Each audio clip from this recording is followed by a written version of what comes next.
आज हम RO ARO PCS के लिए सामान्य हिंदी के संदर्भ से बात करने के लिए उपस्थित हुए हैं, जिसमें से जो पहला प्रश्न है, शीर्षक, व्याख्या, संक्षेपण पीसीएस में और सारांश के रूप में आरओ में पूछा जाता है, उस सिलसिले में बातचीत के लिए हम उपस्थित हुए हैं। सामान्य तौर पर शीर्षक का जो संबंध होता है वो उस पूरे अनुच्छेद की आत्मा से जुड़ा होता है। यानी कि शीर्षक ऐसा हो कि जिसमें पूरा का पूरा अनुच्छेद बोल उठे। तो शीर्षक को पकड़ने की, परखने की, व्यवस्थित तरीके से प्रस्तुत करने की कुछ तरकीबें हैं, कुछ नियम उसके लिए निर्धारित किए गए हैं। इनमें से जो सबसे प्रमुख बात होती है कि कोई भी शीर्षक किसी भी पैराग्राफ के पहले या आखिरी इन्हीं पंक्तियों में छिपा होता है। कभी भी हमें मध्य से शीर्षक पकड़ने की आवश्यकता नहीं होती, और अगर आपने मध्य से शीर्षक ढूंढने की कोशिश की तो यकीनन कोई न कोई एक पक्ष छूट जाएगा। दरअसल जो गद्य की विधा है उसके लिखने का जो सामान्य तरीका है वो समास और व्यास शैली पर आधारित होता है। व्यास शैली का प्रयोग अमूमन लेख, निबंध, कहानी, उपन्यास उनमें किया जाता है, और व्यास से फिर हम समास की तरफ लौटते हैं। लेकिन यह जो परीक्षा है पीसीएस की हो या आरओ की, इसके सामान्य हिंदी के इस प्रश्न पत्र में समास शैली का ही प्रयोग करना। समास और व्यास का बेसिक अंतर यह समझ लें कि समास का मतलब जोड़ने से है, व्यास का मतलब उस चीज को फैला करके लिखने से। तो यहाँ सारी चीजें आप देखिए, सारे सवाल संक्षेपण में, सारांश के रूप में, आरओ में तो जो दूसरा प्रश्न आता है सारणी के रूप में, सामान्य तौर पे सरकारी पत्र का बिगड़ा हुआ रूप दे करके वो प्रश्न पूछा जाता है, तो उसमें भी वही तथ्य प्रस्तुत करने की आवश्यकता होती है जो उसका निचोड़ है, मुख्य है। तो जब सारगर्भित तरीके से, संक्षिप्तता के बोध से कोई चीज प्रस्तुत करनी है तो स्वाभाविक बात है कि वहां पर समास शैली का ही प्रयोग किया जाएगा। शीर्षक के संदर्भ से अगर बात कर ली जाए तो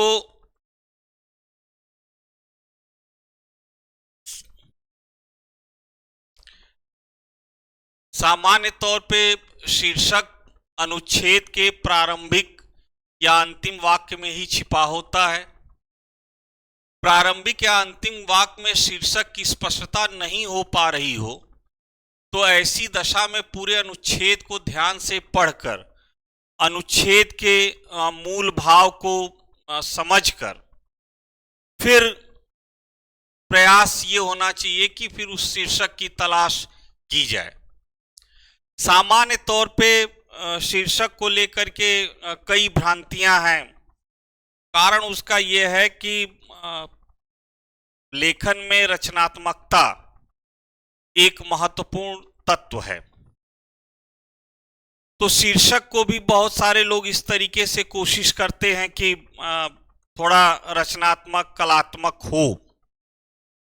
निसंदेह कहानी के लेखन में, उपन्यास के लेखन में, पत्रकारिता के लेखन में आप इस रचनात्मकता का उपयोग कर सकते हैं, पर परीक्षा देनी है, प्रतियोगिता है, तो उसमें ठोस, स्पष्ट, सारगर्भित और संक्षिप्तता के गुण से युक्त यही शीर्षक आपके लिए हमेशा उपयुक्त होगा। तो ध्यान ये रखना है कि कलात्मकता और रचनात्मकता के बजाय प्रयास यह हो कि हम अनुच्छेद से ही चयन करें शीर्षक का। अगर शीर्षक के शब्द हुबहू अनुच्छेद से मिल गए तो सबसे उपयुक्त शीर्षक बनेगा आपका। तो ध्यान ये रखने की बात है कि शीर्षक संक्षिप्त हो, आकर्षक हो, पूरे अनुच्छेद के साथ जुड़ा हुआ होना चाहिए। शीर्षक में अलंकारिकता, विशेषण, मुहावरेदार, अतिशयोक्तिपूर्ण इस तरीके की किसी भी शब्दावली का प्रयोग नहीं होना चाहिए। अधिकतम 5 शब्दों का प्रयोग उपयुक्त माना गया है, लेकिन सबसे बेहतरीन स्थितियां वो 3 शब्द की होती हैं। मतलब पैराग्राफ का एक पक्ष, उसका जो दूसरा पक्ष है और उनको जोड़ने के लिए एक शब्द का प्रयोग। शीर्षक एक शब्द का भी हो सकता है, इसमें कोई बहुत आश्चर्य की बात नहीं है, लेकिन 3 शब्दों, अधिकतम 5 शब्दों का प्रयोग होना चाहिए। इससे ज्यादा का अगर आप लिखना शुरू करते हैं तो ये अपने आप में एक बड़ी समस्या उत्पन्न कर सकता है नंबर के दृष्टिकोण से। और शीर्षक के शब्द का चयन अनुच्छेद के शब्दों से करना सर्वथा उपयुक्त होता है।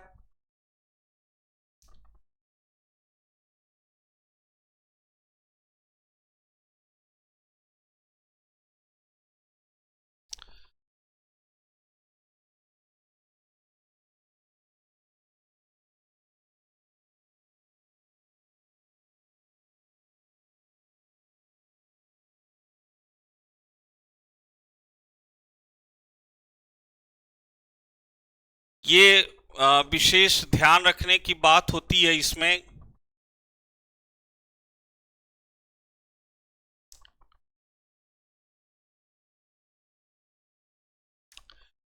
कि जो इसका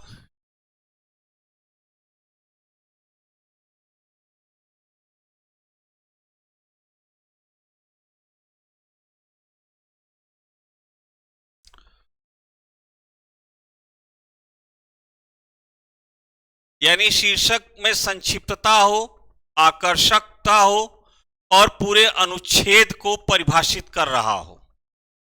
अधिकतम 5 शब्द, वैसे सबसे बेहतर 3 शब्द में शीर्षक का चयन होना चाहिए। और शीर्षक के जो शब्द हैं, पहला प्रयास ये हो कि जो गद्य उपलब्ध है उसी के से शब्द को लिए जाए। आयातित शब्दों की मनाही तो नहीं होती, परंतु भाव बदलने का डर होता है। तो ये ध्यान रखें कि जो शब्द आप प्रयोग कर रहे हैं शीर्षक में, वो इस बात की पुष्टि करता हो कि जो पैराग्राफ दिया गया है वो पैराग्राफ स्पष्ट रूप से उस शीर्षक से परिभाषित हो रहा हो। ऐसा ना हो कि आपने शब्द का चयन तो कर लिया, शीर्षक लिख दिया और उससे और जो पैराग्राफ दिया गया है उससे कोई आपसी तारतम्यता ही नहीं बन पा रही, तो फिर नंबर मिलना मुश्किल हो जाता है। सामान्य तौर पे संबोधन, प्रश्नवाचक चिन्हों का, मुहावरेदार भाषा का, अलंकारिक शब्दावली का प्रयोग शीर्षक में नहीं करना चाहिए। तो कुल मिलाकर के शीर्षक पूरे अनुच्छेद को संबोधित करता हुआ संक्षिप्त, आकर्षक, सधे शब्दों का होना चाहिए। ये शीर्षक की मूल पहचान होती। अब उदाहरण के तौर पर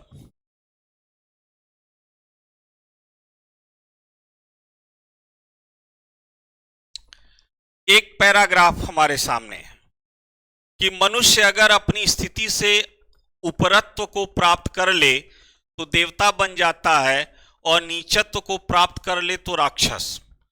दोनों ही स्थितियां मानव के लिए सुखकर नहीं है, क्योंकि देवता बनना पाषाण होना है और राक्षस होना सामाजिक हीनता का द्योतक। पशु होकर हम सिर्फ अपना पेट भरना जानते हैं, तो क्या मनुष्य जीवन का लक्ष्य यही है? इससे तो अच्छा वह है जो सामान्य अवस्था में है, पशुता के कलंक से दूर है। अगर हम सामान्य भी नहीं रह पाए तो यह जीवन कलंक है। मानव जीवन का पहला और अंतिम लक्ष्य मनुष्य के रूप में अपने को संजोए रखना होता है। यही वास्तविक मनुष्य की पहचान है। अब जैसा कि बताया गया कि शीर्षक को पहली पंक्ति और आखिरी पंक्ति के आधार पर चुनना चाहिए। तो एक कॉमन चीज इसमें दिख रही है, वो है मनुष्य। लेकिन क्या सिर्फ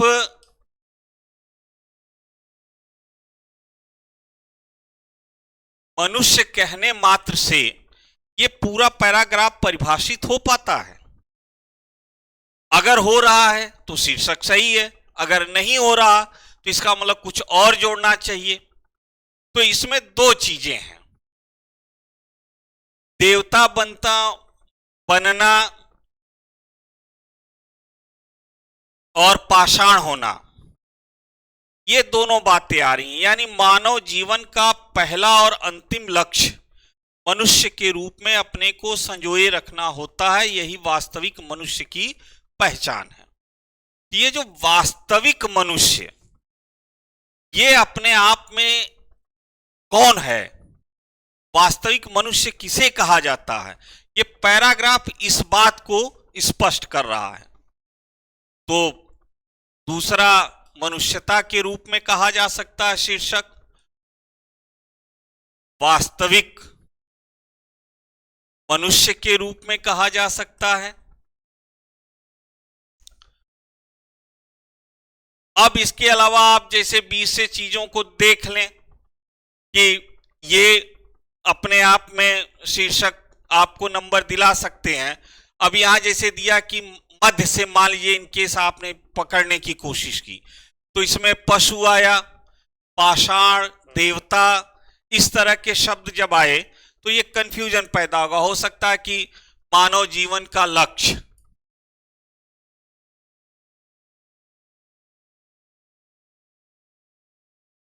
अब आप इस शीर्षक को देखिए, यहां कह भी रहा आखिरी पंक्ति में कि मानव जीवन का पहला और अंतिम लक्ष्य मनुष्य के रूप में अपने को संजोए रखना होता है। यहां भी कह रहा है कि मनुष्य जीवन का लक्ष्य यही है। लेकिन मानव जीवन के लक्ष्य को अगर कहा जाए तो इससे परिभाषित ये पैराग्राफ हो तो रहा, लेकिन एक तो अपेक्षाकृत बड़ा है, दूसरी बात यह है कि इस बात का भी भय बना हुआ है कि क्या लक्ष्य में सिर्फ वो सारी बातें स्पष्ट हो पा रही हैं इस पैराग्राफ में या नहीं। हालांकि परीक्षा में पैराग्राफ इससे बड़ा होता है। एक छोटा सा उदाहरण के लिए है, तो इस नाते ये ध्यान रखने की बात है कि आप प्रारंभिक और अंतिम पंक्तियों को देखिए और उसमें आपको स्पष्टता दिखाई पड़ेगी और वहीं से शीर्षक का चयन करने की जरूरत है।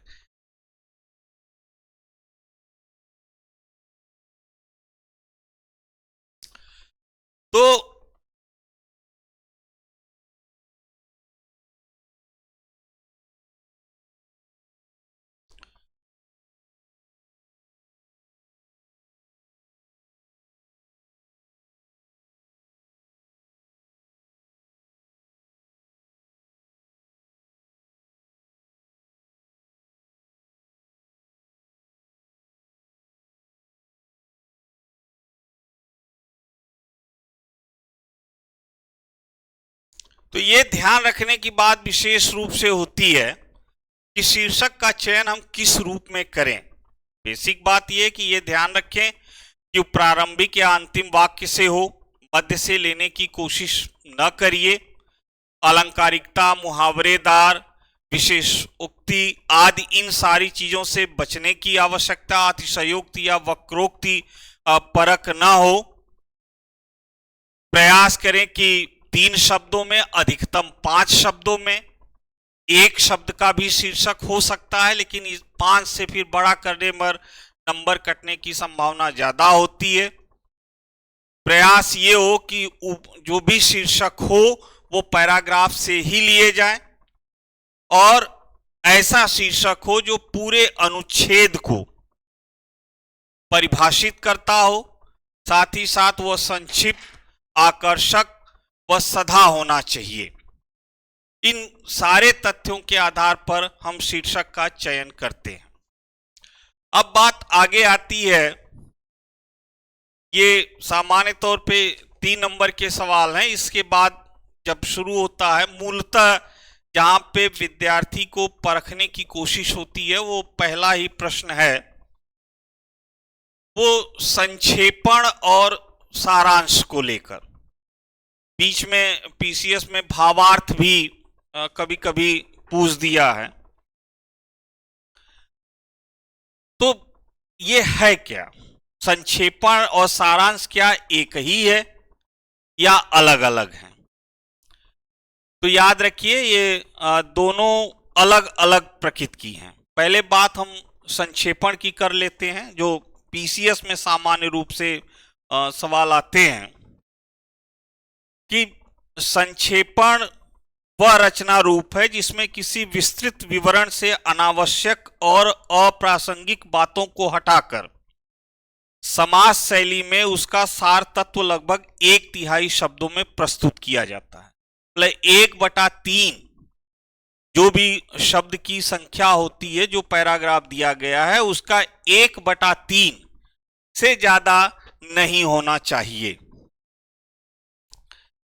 संक्षेपण कर्ता में सूक्ष्म भेदक दृष्टि हो, पर्याप्त शब्द भंडार हो, संक्षिप्तता हो, आडंबरहीन क्रमबद्धता अनिवार्य गुण के रूप में होना आवश्यक है। यानी कि जिस क्रम में पैराग्राफ में चीजें दी गई हैं, संक्षेपण करते वक्त उसी क्रम में उन चीजों को प्रस्तुत किया जाता है। बात को बताने के लिए कहीं विशेषण का, कहीं अलंकारों का, कहीं उदाहरण का, कहीं अन्य तर्क का प्रयोग करके अपनी बात को स्पष्ट किया जाता है, पैराग्राफ को बनाया जाता है। लेकिन संक्षेपण करते वक्त ये जितने भी आपके पास मुहावरेदार चीजें हैं, उदाहरण के तौर पर हैं, तुलनात्मकता के दृष्टिकोण से हैं, इन सारी चीजों को छोड़ दिया जाता है। मुख्य और गौड़ इन 2 पक्षों को पहचानकर क्रमबद्ध तरीके से 1/3 भाग में उसको प्रस्तुत किया जाता है। और मुहावरे हो, लोकोक्तियां हो, अलंकार हो, इन सब को छोड़ दीजिए। ये ध्यान रखिए कि हमें कम करना है तो कुछ पंक्तियों को चुन लिया और कुछ पंक्तियों को छोड़ दिया। अगर ये दिमाग में हो बात, तो ये बहुत ही घातक बात होती है, क्योंकि हो सकता है कि उस क्रम में जो पैराग्राफ की सबसे महत्वपूर्ण बात है वही छूट जाए, तो फिर सारा प्रयास निष्फल होगा, कोई फायदा नहीं मिलेगा।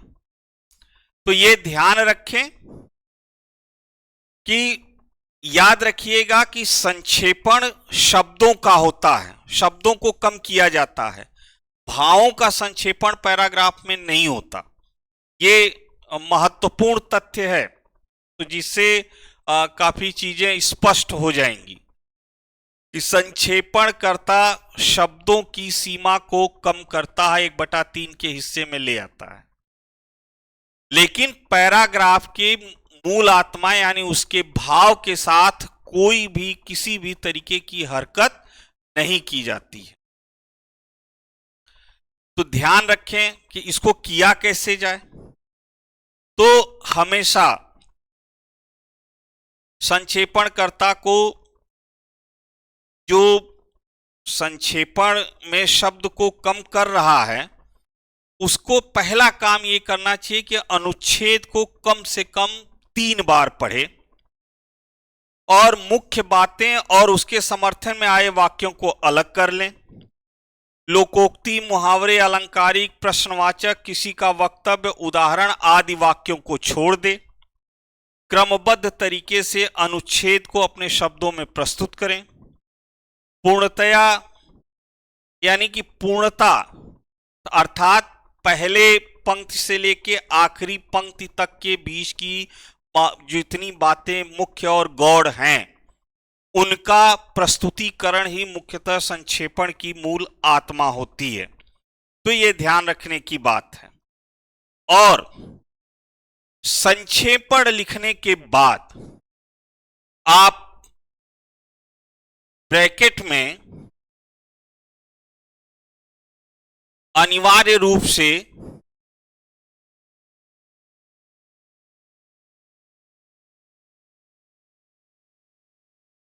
शब्द संख्या काउंट करके लिख दीजिए। मान लीजिए 120 शब्द का है तो 40 होना चाहिए। अब आपने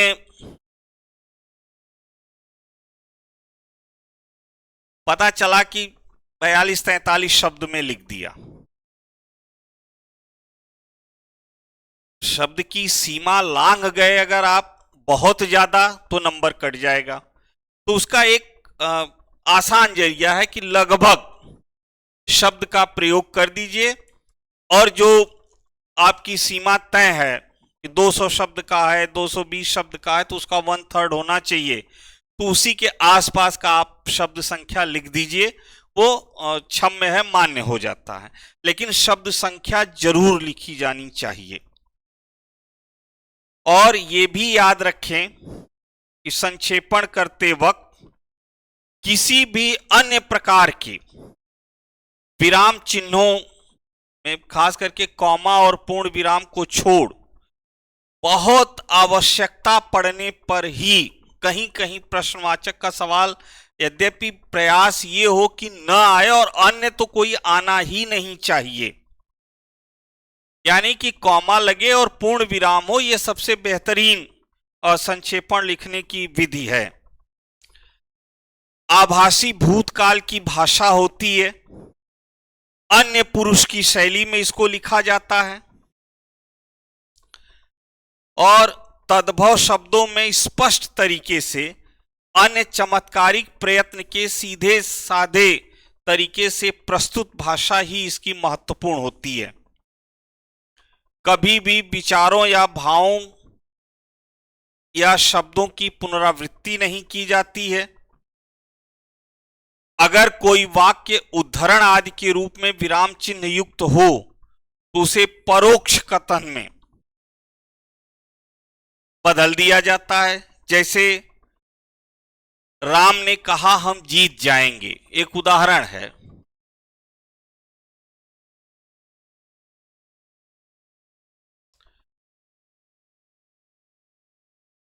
राम ने कहा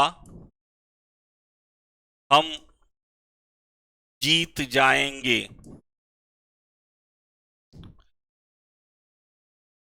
इस तरह का अगर सेंटेंस आ गया तो इसको बदल दिया जाएगा।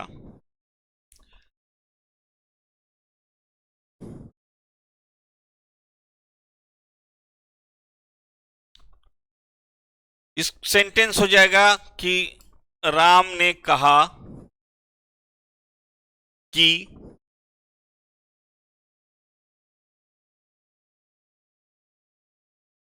हम जीत जाएंगे। तो इस तरीके से बदल करके उसको प्रस्तुत किया जाता है। कुल मिलाकर कम शब्दों में पूरे अनुच्छेद के भावों को क्रमबद्ध तरीके से तद्भव शब्दों में प्रस्तुत संक्षेपण ही महत्वपूर्ण संक्षेपण के रूप में जाना जाता है।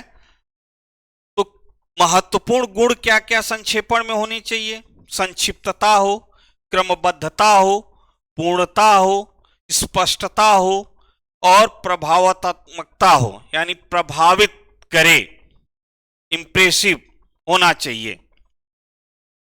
संक्षेपणकर्ता के अंदर योग्यता होनी चाहिए सूक्ष्म दृष्टि की, शब्द भंडार की, तटस्थता की, संक्षिप्तता की, स्पष्ट अभिव्यक्ति की और क्रमबद्धता की। विधिवाचन मतलब तरीका जो उसका है करने का, वाचन यानी पढ़ना, मुख्य विचारों का रेखांकन करना, प्रारूप तैयार कर लेना और शब्द की गणना करना। विशेष रूप से यह ध्यान रखना चाहिए कि एक बार इसे कच्चा लिख लें, यानी रफ पर लिख करके ही इसको फिर फाइनल एक बार सब उसके चीजों को परख लें, समझ लें, शब्द की संख्या को देख लें, कोई शब्द बार बार रिपीट तो नहीं हो रहा, पुनरावृत्ति दोष है, नहीं होना चाहिए, या कोई कोई ऐसा तो नहीं कि महत्वपूर्ण भाव छूट रहा। तो जब एक बार आप रफ पे लिख लोगे और फिर तब उसे फाइनल जब लिखोगे आप, तो शब्द सीमा और इन सारी चीजों की मर्यादाओं का ख्याल रख करके आप इस चीज को प्रस्तुत कर सकते हैं। तो संक्षेपण में यह विशेष ध्यान रखने की बात है कि आप संक्षिप्तता, क्रमबद्धता, पूर्णता, स्पष्टता, सूक्ष्म दृष्टि, शब्द भंडार, संक्षिप्तता, स्पष्ट अभिव्यक्ति और क्रमबद्धता हो। तरीका इसका यह है कि पहले पढ़िए, मुख्य विचारों का रेखांकन करिए, उसके प्रारूप का निर्माण करिए, शब्द की संख्या को गिन लीजिए। ध्यान रखें, हमेशा पहले एक बार रफ लिख लें, तभी इसको फिर फेयर लिखने की आवश्यकता है। अब इसी का दूसरा पक्ष आता है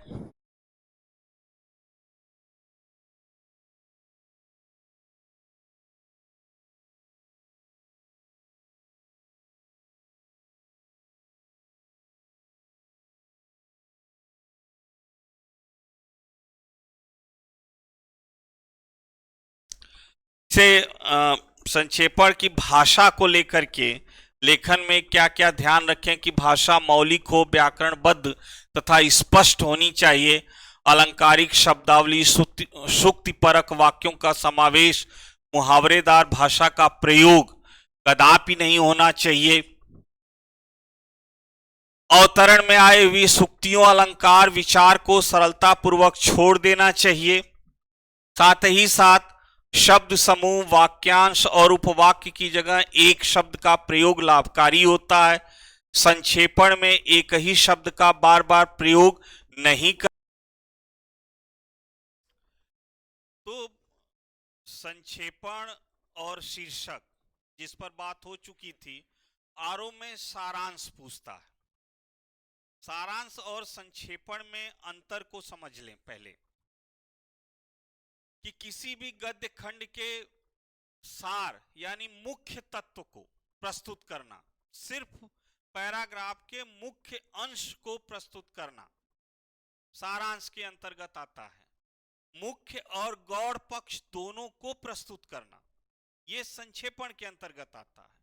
कमोवेश बाकी शैली एक जैसी है। शब्द सीमा को लेकर के अगर बात की जाए तो संक्षेपण में अनिवार्य है 1/3, लेकिन सारांश में वो 1/3 से लेकर के 1/10 हिस्से तक, यानी आप कह लें कि 10 से 25% तक, इससे ज्यादा बड़ा सारांश नहीं होना चाहिए, क्योंकि उसमें सिर्फ और सिर्फ मुख्य बात ही आती है, गौड़ बातों का प्रयोग नहीं किया जाता है। तो किसी भी विस्तृत लेखन के मूल को और उपयोगी तथ्यों को सुरक्षित रखते हुए उसे संक्षिप्त रूप में प्रस्तुत करने को संक्षेपण कहते हैं। थोड़ी बहुत भिन्नता के बावजूद सारांश और संक्षेपण एक ही है। क्रमबद्धता की अनिवार्यता जहां संक्षेपण का अनिवार्य गुण है, वहीं सारांश में मुख्य उद्देश्य मुख्य पक्ष पर आता है, इसलिए इसमें क्रमभंगता संभव है, यानी क्रमबद्धता संक्षेपण का अनिवार्य गुण है, लेकिन सारांश लेखन में क्रमबद्धता की कोई आवश्यकता नहीं है, क्योंकि सिर्फ और सिर्फ मुख्य बात को ही स्पष्ट करने की बात होती है। कभी कभी आशय लेखन पे भी सवाल, हालांकि इधर तो नहीं पूछा गया है, तो संक्षेपण और सारांश में जो बेसिक अंतर है उसको समझ लें अगर,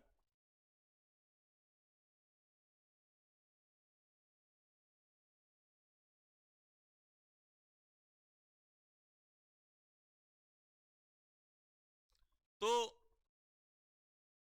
सूक्ष्म भेदक दृष्टि संक्षेपणकर्ता के पास होनी चाहिए, सारांश लेखक के पास समझ होनी चाहिए, पर्याप्त शब्द भंडार हो, यहां मुख्य और गौड़ पक्ष की पहचान की स्पष्टता हो, संक्षिप्तता संक्षेपण का गुण है, तो संक्षिप्तता और सारगर्भित तत्वों को समझने की कोशिश ये सारांश के अंतर्गत आती है।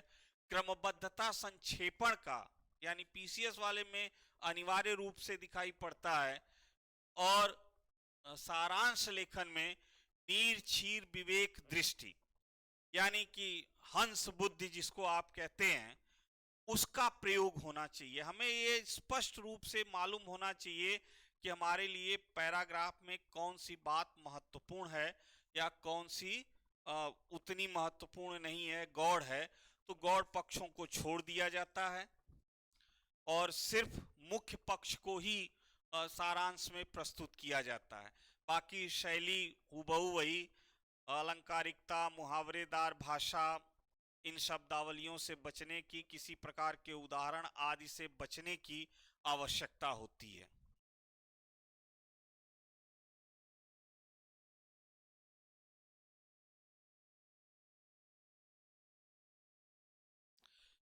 एक महत्वपूर्ण बात याद रखिएगा कि संक्षेपण में शब्दों को गिनने में का, के, की, ही, भी, से, में आदि की भी गिनती की जाती है, लेकिन जब वे संयुक्त रूप से आते हैं तो वे एक ही शब्द माने जाते हैं। इसके उसमें इससे आदि, तो इनको फिर ये संख्या एक मानी जाएगी।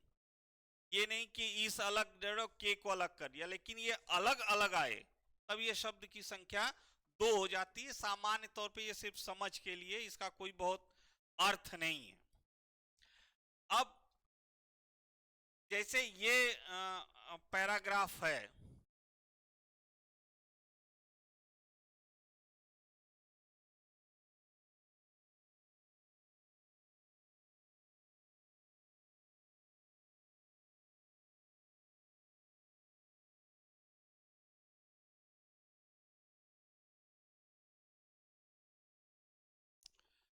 जैसे कि एक पैराग्राफ है कि जो कोई यह समझता है कि कोई उसका उपकार कर रहा है वो अबोध है, और जो यह समझता है कि वह किसी का उपकार कर रहा है वह बुद्धिहीन है। मनुष्य केवल जी रहा है और निरंतर जी रहा है, अपनी इच्छा से नहीं, इतिहास विधाता की योजना के अनुसार। यदि किसी को उससे सुख मिल जाए तो अच्छी बात है, यदि न मिल पाए तो कोई बात नहीं, परंतु मनुष्य को घमंड नहीं करना चाहिए, क्योंकि घमंड ही तो ईश्वर का आहार है। घमंडियों के घमंड को चूर्ण करने के लिए ही वह बार बार अवतीर्ण करता है। आताताई रावण का घमंड जब अपनी चरम सीमा तक पहुंच गया तब उसका मान मर्दन करने के लिए भगवान राम ने अवतीर्ण किया। आताताइयों के अत्याचार में मानव का दुख निहित है। दुख सुख मानव मन के विकल्प हैं। सुखी वह है जिसका मन वश में है और दुखी वह है जिसका मन परवश में है। परवश में होने का अर्थ है दूसरों के वश में होना। वह मनुष्य छंदावर्तन यानी झूठ करता है और दूसरों से अपने को श्रेष्ठ सिद्ध करने का प्रयास करता है। ये जैसे मान लीजिए कि इसमें आपके लिए सारांश लिखना हो तो सामान्य तौर पे देखें कि जो कोई यह समझता है कि कोई उसका उपकार कर रहा है वह अबोध है, और जो यह समझता है कि किसी का उपकार कर रहा है वह बुद्धिहीन है। यानी विद्वता और बुद्धिहीनता इस संदर्भ को लेकर के बात की जा रही है। फिर उसको बताया गया कि मनुष्य केवल जी रहा है, अपनी इच्छा से नहीं जी रहा। इतिहास विधाता की योजना के अनुसार यदि किसी को उससे सुख मिल जाए तो अच्छी बात, यदि न मिल पाए तो कोई बात नहीं, परंतु मनुष्य को घमंड नहीं करना चाहिए। एक बड़ी महत्वपूर्ण बात है कि परिस्थितियां चाहे जैसी हों, पर मनुष्य को घमंड नहीं करना चाहिए। एक सारांश के रूप में एक पंक्ति मिली, क्योंकि घमंड ही तो ईश्वर का आहार है। घमंडियों के घमंड को चूर्ण करने के लिए वह बार बार अवतीर्णन करता है। आताताई रावण का घमंड जब अपनी चरम सीमा तक पहुंच गया, तब उसका मानमर्दन करने के लिए भगवान राम ने अवतीर्णन किया। आताताइयों के अत्याचार में मानव दुख निहित है। तो ये चीजें, इस बात को कि घमंड नहीं करना चाहिए, उसके उदाहरण दिए गए, इसलिए हमारे सारांश का हिस्सा नहीं होगा। फिर आता है आताताइयों के अत्याचार में मानव का दुख निहित है, ये पंक्ति आएगी सारांश में। और दुख सुख मानव के विकल्प हैं। सुखी वह है जो अपने मन को वश में रखा है, और दुखी वह है जिसका मन परवश है। और फिर उसकी परिभाषा ये दे रहा, तो इसका कोई अर्थ नहीं है। तो कुल मिलाकर के घमंड नहीं करना चाहिए। आताताइयों के दुख सुख मानव के ये सीमा तक उसका मान मर्दन करने भगवान राम ने अवतीर्णन किया ताताइयों के अत्याचार में, ये पंक्ति आएगी। और फिर सुखी वह है जिसका मन वश में है, और दुखी वह है जिसका मन परवश है। बाकी चीजों का मैं सारांश लिखते वक्त इनकी कोई उपयोगिता नहीं होगी। तो इस शैली में इसको लिखने का प्रयास करना चाहिए। एक और उदाहरण के रूप में देख लें अगर, कि हमें सुंदरता की कसौटी बदलनी होगी। अभी तक यह कसौटी अमीरी और विलासिता के ढंग की थी। हमारा कलाकार अमीरों का पल्ला पकड़े रहना चाहता था, उन्हीं की कदरदानी पर उसका अस्तित्व अवलंबित था, उन्हीं के सुख दुख, आशा निराशा, प्रतियोगिता और प्रतिद्वंदिता की व्याख्या कला का उद्देश्य था। उसकी निगाह अंतःपुर और बंगलों की ओर उठती थी। झोपड़े और खंडहर उसके ध्यान के अधिकारी न थे। उन्हें वह मनुष्यता की परिधि से बाहर समझता था। कभी इनकी चर्चा करता भी था तो इनका मजाक उड़ाने के लिए। ग्रामवासी की देहाती वेशभूषा और तौर तरीके पर हंसने के लिए उसका सीन काफ दुरुस्त न होना या मुहावरों का गलत उपयोग उसके व्यंग विद्रूप की स्थायी सामग्री थी। वह भी मनुष्य है, उसके भी हृदय है और उसमें भी आकांक्षाएं हैं। यह कल्पना के बाहर की बात थी। और अगर शीर्षक पहले इसका देखा जाए, क्या होगा?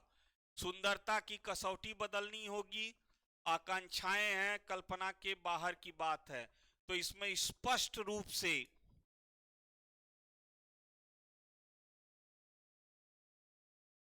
हमें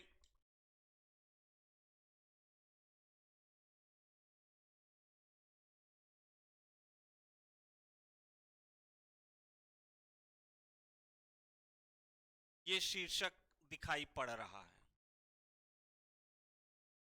सारांश लिखना है तो कसौटी में विलासिता की थी, अब अमीरों का पल्ला पकड़े रहना। तो जब आपने कह दिया कि अभी तक कसौटी अमीरों और विलासिता के ढंग की थी, तो फिर इन चीजों की तरफ उसकी आवश्यकता नहीं थी। यानी कि हमारा जो कलाकार था उसकी निगाह अमीरों के विलासितापूर्ण जीवन पे थी। वो सामान्य मनुष्य के संदर्भ से एक तरीके से इत्तेफाक नहीं रखता था और ऐसे लोगों को मनुष्य की श्रेणी में ही नहीं मानता था जो अमीर नहीं थे। वह ये आपका सारांश हो गया। हाँ, संक्षेपण जब करना हुआ तो उसमें ये ध्यान रखने की बात है कि करीब 100 शब्दों का है तो 30 से 35 शब्द के बीच में ये आना चाहिए। तो सुंदरता की कसौटी बदलनी होगी, सेंटेंस को बदलने कि हमें सौंदर्य के नए मापन की आवश्यकता है, क्योंकि अभी तक अमीर वर्ग के ही संदर्भ से यह कार्यरत रहा है। उसकी निगाह में सामान्य ग्रामवासी या वह मनुष्य जो ग्रामीण परिवेश का था वो उनकी निगाह से दूर था या उन पर उनकी कोई कोशिश नहीं थी। तो अब ये उदाहरण के रूप में मैं बता रहा हूं, दो चीजें उसमें से एक ही प्रयुक्त होगी और ये ध्यान रखने की आवश्यकता है कि कला मनुष्य के लिए होती है, अमीर मनुष्य के लिए नहीं, गरीब मनुष्य के लिए अलग अलग नहीं होती। तो मनुष्यता की पहचान ही कला की कसौटी है। तो फिर आपका जो संक्षेपण की शब्दावली होगी वो यही होगी कि हमें नए मापन से, नए तरीके से सौंदर्य सुंदरता को परखने की आवश्यकता है, क्योंकि अभी तक हमारा कलाकार अमीर वर्ग की तरफ ही ध्यान दिए हुए था, उसकी निगाह में ग्रामीण या आम जनता नहीं आ पा रही थी, जो कि कला के मूल आत्मा के सिद्धांत के खिलाफ है। और अब उसे उनमें आम मनुष्य को भी जगह देने की आवश्यकता है। आप संख्या मिला लीजिएगा, लगभग इसी के आसपास आएगी। इसी भाषा को जैसे चाहें घुमा फिरा करके आप उसको प्रस्तुत कर दें। ध्यान रखें, चाहे सारांश लिख रहे हो या संक्षेपण लिख रहे हो, मुहावरेदार, अलंकारिक, तुलनात्मकता, व्यंग, इस तरह की किसी भी शब्दावली का प्रयोग न करें और स्पष्ट रूप से तद्भव जैसी भाषा में तत्सम शब्दावली से बचने की आवश्यकता, मतलब जो आम समझ में, हर किसी के समझ में आसानी से आ जाए, ऐसी भाषा का प्रयोग करते हुए। संक्षेपण है तो 1/3 में, सारांश है तो सिर्फ पैराग्राफ के मुख्य पक्ष को ध्यान में रखते हुए 1/10 से 1/4 के हिस्से तक के बीच में ही उसको प्रस्तुत कर दिया जाए। उसमें किसी भी प्रकार की अलंकारिकता या अपनी तरफ से कोई रचनात्मक गतिविधियों को प्रस्तुत करने की आवश्यकता नहीं होती। इसी का एक आखिरी जो पोर्शन जो सबसे महत्वपूर्ण है व्याख्या के संदर्भ से, जैसे इसके पहले का ये पैराग्राफ है कि व्याख्या लिखी कैसे जाए। तो ये ध्यान रखने की बात है, जैसे ये पैराग्राफ था कि मनुष्य अगर अपनी स्थिति से उपरत्व को प्राप्त कर ले तो देवता बन जाता है और नीचत्व को प्राप्त कर ले तो राक्षस। तो ये इस बात को पूछ रहा कि मनुष्य अगर अपनी स्थिति से, ध्यान रखें व्याख्या करते वक्त इस बात का ख्याल रखें कि जिस पंक्ति की व्याख्या कर रहे हैं उस पंक्ति से पहले और उस पंक्ति के बाद पैराग्राफ में क्या बातें कही गई हैं। सामान्य तौर पे अगर प्रारंभिक वाक्य ही व्याख्या के लिए आ गया तो जब आप शीर्षक का चयन कर रहे थे तो उसकी एक पिक्चर, एक तस्वीर, एक चित्र आपके मन मस्तिष्क में आ गया कि इस विषय पर बात है, तो उस विषय के से उस पंक्ति का कोई संबंध जुड़ता है क्या, उस चीज को देखिए और उसके आधार पे आप उसको प्रस्तुत करना शुरू कर दीजिए और वहीं से लिखने की जरूरत है। कोई शब्द सीमा की बाध्यता नहीं होती, लेकिन इसका मतलब यह नहीं कि 15 पेज की एक व्याख्या ही लिख डालें, इतना समय भी नहीं होता। बात उतनी में जिसमें आप पूरी तरह से स्पष्ट हो, आश्वस्त हो जाएं, उसको प्रस्तुत करना चाहिए। कि जैसे अब ये पंक्ति है कि मनुष्य अगर अपनी स्थिति से उपरत्व को प्राप्त कर ले तो देवता बनकर रह जाता है। याद रखिए, व्याख्या करते वक्त तमाम स्वतंत्रताएं हैं। उदाहरण है, तुलनात्मकता है, शब्दावली में आप परिवर्तन कर सकते हैं, बाह्य तत्वों का अधिकतम प्रयोग कर सकते हैं। प्रयास ये होना चाहिए कि पैराग्राफ के भाव आए, शब्द से बचने की कोशिश करनी चाहिए, लेकिन जो मूल शब्द है वो तो हर हाल में व्याख्या करते वक्त आएंगे ही आएंगे। अब आप इस पंक्ति की व्याख्या को देखिए कि मनुष्य रह जाता है, तो व्याख्या है कि देव, दानव और मानव की पहचान सदैव गुणों के आधार पर होती है। मनुष्य जब सद्गुणों से उच्च स्तर पर पहुंचता है तो उसमें ईश्वरीय तत्वों का समावेश हो जाता है। पर क्या देवता होना ही मानव का लक्ष्य है?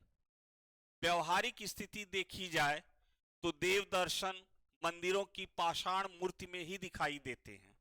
ये मूर्तियां हमें विश्वास तो देती हैं, लेकिन होती निष्प्राण और निष्क्रिय ही। क्या मनुष्य अपने व्यक्तिगत जीवन में ऊंचा उठकर निष्क्रिय होना चाहेगा?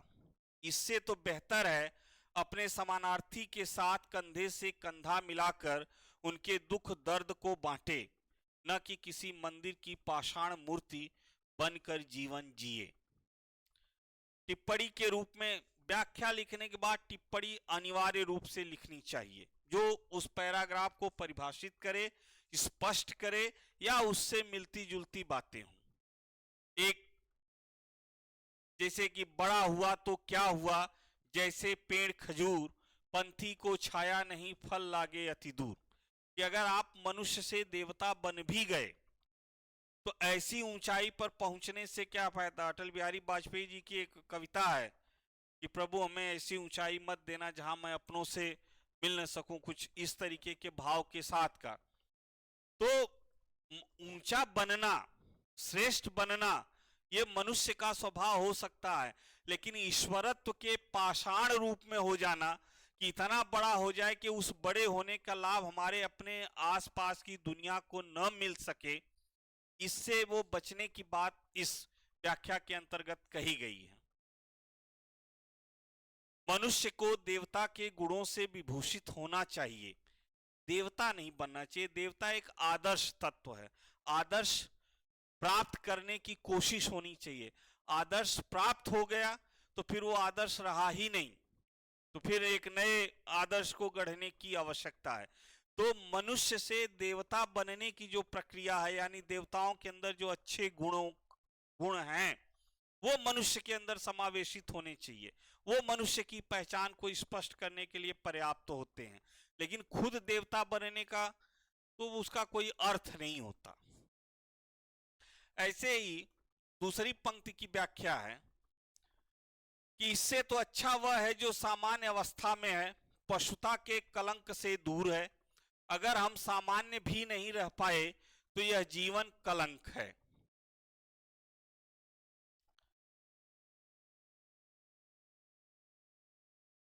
मानव उच्च पदस्थ स्थिति में यदि निष्क्रियता की ओर अग्रसर होता है तो निम्न स्थिति में पतनोन्मुख होता है। जिस तरह एक जानवर के जीवन का उद्देश्य पेट भरना मात्र है, जिसमें विवेक का सर्वथा अभाव होता है, उसी तरह जब मनुष्य अपने मानवीय गुणों से च्युत होता है तो वह जानवर से भी बदतर स्थिति में पहुंच जाता है। और ऐसे लोग न सिर्फ अपना बल्कि अपने समाज को भी नष्ट कर देते हैं, मानव जाति पर कलंक लगा देते हैं। मनुष्य की उच्च कोटि या निम्न कोटि दोनों ही अवस्थाएं मानव समाज के लिए हितकर नहीं है। वास्तविक मनुष्य वह है जो अपने साथ वालों के साथ मानवीय गुणों से युक्त होकर कंधे से कंधा मिलाकर चले, साथ वालों को कभी उसका बड़प्पन, बोझ या नीचता, कलंक जैसा न लगे। और टिप्पणी कि जिस मानव में धर्म, यश, दान नहीं, उसका जीवन उस जानवर की तरह है जो बिना पूंछ सींग के होता है। पशु बिन पूंछ विषान, रहीम का एक पद है जिसमें कि अगर यश, बुद्धि का प्रयोग नहीं है तो अर्थात अगर बहुत ऊंचाई पर हैं तो भी मानवता के लिए कोई उपयोगी नहीं, और नीचाई पे हैं तो मानवता के लिए बहुत बड़े घातक स्थितियां हैं। पैराग्राफ इस बात की तरफ इशारा कर रहा था कि हमें मनुष्य बने रहने की बात है। तो आपकी व्याख्या में इस तरीके का याद रखें कि एक ही पैराग्राफ से 2 से 3 व्याख्याएं पूछी जाती हैं। ऐसा ना हो कि बार बार एक ही बात को हर उसमें व्याख्या में आप उसको बार बार प्रयोग करते रहें। उदाहरण भी अलग अलग होने चाहिए, शब्द भी अलग अलग होने चाहिए, लेखन शैली के भाव में भी परिवर्तन दिखाई पड़ना चाहिए। और लिखने से पहले एक बार रफ पर आप पॉइंट बना लें कि इस वाली पंक्ति में, इस पंक्ति की व्याख्या में इन तथ्यों का, इस पंक्ति में इन तथ्यों का हम प्रयोग करेंगे। व्याख्या लिखने के बाद टिप्पणी अनिवार्य रूप से लिखें। तो ये था पहला प्रश्न पीसीएस के दृष्टिकोण से संक्षेपण के साथ। कभी कभी वहां भी सारांश पूछ लेता है, और आरओ में तो सारांश की अनिवार्यता ही है। तो शीर्षक, संक्षेपण, सारांश और व्याख्या, इन सारे चीजों का जो क्वेश्चन नंबर 1 से प्रश्न नंबर 1 पीसीएस के दृष्टिकोण से और आरओ के दृष्टिकोण से था, ये उसका एक स्वरूप आपके सामने प्रस्तुत था। आज के लिए इतना है।